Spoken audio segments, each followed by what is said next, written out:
as Care has decided he's going to go with the Victor, going to try to match Mage for Mage, something with a little bit of extra team fighting power and trying to match the swap out these lanes now for FPX to get that early game advantage in the neutrals.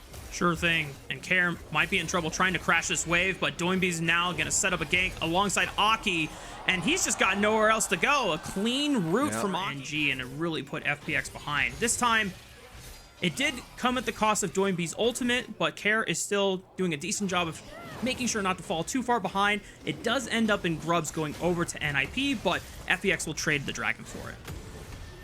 They are getting continual as well.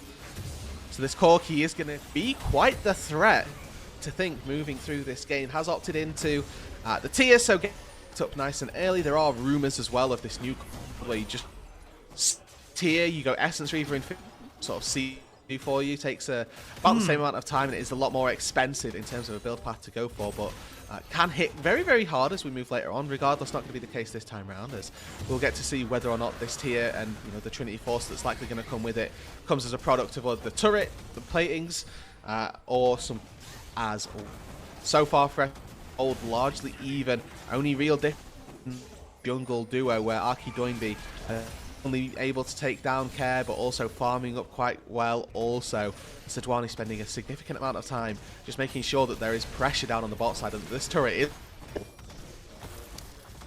It's not Sorrow playing through the bottom side of the map for FPX, but this was the game plan that got a lot of FPX's early gold leads in their series against RNG when it was Sorrow playing in jungle. So I think, just learning from the gains and experiences that they had, Shadow is now implementing that straight away in this first game, trying to enable Jue and get him off the map so that he can start making plays, which is one of the bit if you need a chance to reset or something, because I want to be able to hear your voice. Oh baby, we gotta fight, and Shadow's gone. The bullet time just ripped that. It's gonna be a solo cast until then, as Aki's now starting up the second rotation of Grubs. 4 have already been secure for himself. Shadow trying to lead the charge here. Leave might be the target. He's got a flash and a cleanse, already using the cleanse on one of them, but that means that he cannot escape until he barely flashes after escaping the Sejuani ultimate. Got another all-in from Shanji trying to lay down the pain on Sheer, but it just gets the flash out. And the rest of FPX, somehow, just the pressure of forcing Leave out of that unless they stall and do a good job of kind of jockeying around, waiting for this minion wave to be pushed in. Oh, Bot just sends it on to Leave. He knows he's got no sums, but he's got a solo mission. The rest of it. And now it's the second dragon of the game going over to NIP. Just checking. Doesn't look like Root is back yet. Collapse here on the Doinby. Shadow also making the roam down towards the bottom side of the map. Aki at least is going to screen this Sejuani, and Doinby wants to turn it on. He recognizes that Care is a little too low on HP, and that burst damage from the Viego and the Aurora is just something you cannot disrespect. Jue is in trouble next as Aki just sends the Reset City all the way through the FPX Express. Bullet time is enough to take out Sejuani once again, and I fear NIP are just running away with this game. Okay, maybe my internet works, maybe it doesn't, but NIP are dominating in this game, Mark. It is 6-0, 5-1 on Grubs. The Drakes are even, but that's all the FPX have so far. My goodness. There's a possibility. Hold on, I'll hold that thought. PP God. No, he's on a ward. The CC chain. Shadow had no idea that he was in full vision, and this guy Red is buff. almost dead. Bullet time once again. Stage of this matchup. It's just giving flashbacks to the IG NIPs. I don't know. I don't feel fine that I just got dunked by 30% of my HP. The bot side jungle. Make sure that the dragon, the Atakan, is going to be theirs. Again, just meticulous. It looks pretty signaled for how things should play out. As FPX are trying to contest for this blue buff, and it might be ill-advised as there's the Aurora ult, there's the bullet time, and FPX suddenly realize, oh yeah, that's right.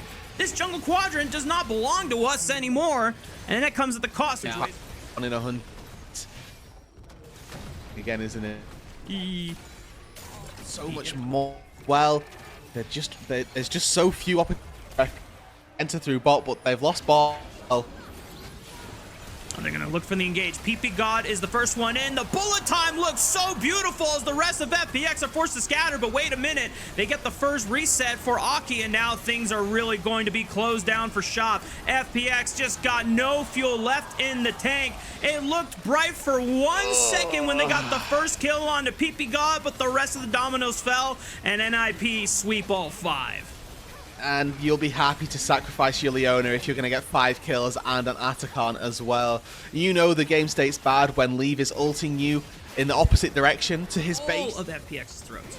Yeah, I mean, the short answer is that they don't deal with it. And NIP are just doing their due diligence and knocking out structures one by one.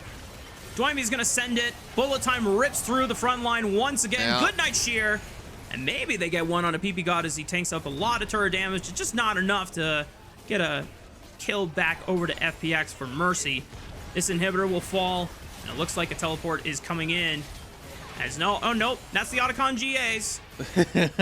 You know so, what? The good news is that they're throwing right now just to get withdrawn because it will still be faster. However, Jover, 10,000 gold advantage for NIP. I think it's a good time to just remind our lovely audience at home, you know, what is the significance of, you know, some of these players and their the intertwinement of their relationships. You know, we talked about a little bit before during the pre-show that Doinby did start with Arvin. You know, one that FPX can hold and the one that Doinby will do for them is another fight on this top side, looking to put the final nail in the coffin. PP God leading the charge. Here comes the teleport. Doinby casting down between worlds on his former organization as the rest of NIP just stormed the base. Nothing can save FPX when NIP are at an all-time high, and Shadow forced to flash will escape certain death, but can't say the same about the impending Nexus that is now completely exposed to NIP. And this series is going off to a great start for all the NIP fans at home. GG, well played. They lead the series 1-0. 8-1.